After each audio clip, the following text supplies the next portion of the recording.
ভিতরে ভিতরে ভিতরে চাই, ভিতরে ভিতরে ভিতরে চাই।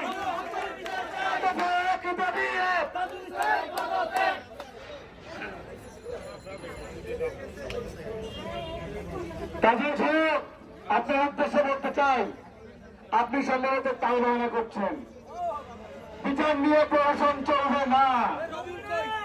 আমরা 24-এর বিপ্লবীরা মরে যাই নাই। বিপ্লবীরা আরেকবার যদি জেগে ওঠে, নতুন বিপ্লব দেখবে বাংলাদেশ।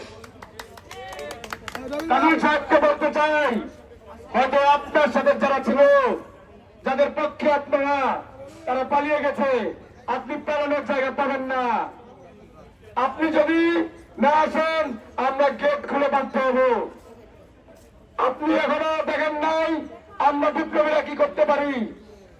আপনি অত জানেন না ঢাকা বিশ্ববিদ্যালয় কি করতে পারে। আপনি অত জানেন না ঢাকা বিশ্ববিদ্যালয় আন্তর্জাতিক অপরাধ ট্রাইব্যুনাল খেলা করতে পারে। তখন আপনি বুঝবেন বিপ্লবীরা আবার জেগে উঠলে কতটা ভয়ঙ্কর হতে পারে। কাজী সাহেব, বিচারের নামে প্রহসন করবেন না। এরা শহীদ পরিবার, এদের ইমোশন নিয়ে খেলবেন না।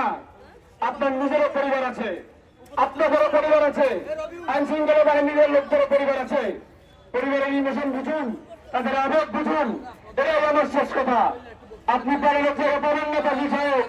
আমরা বিপ্লবীরা জেগে উঠলে আমরা আরো ভয়ঙ্কর ভাবে জেগে উঠবো।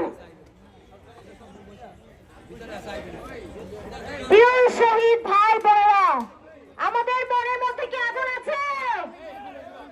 সবার মধ্যে কি রক্ত গরম?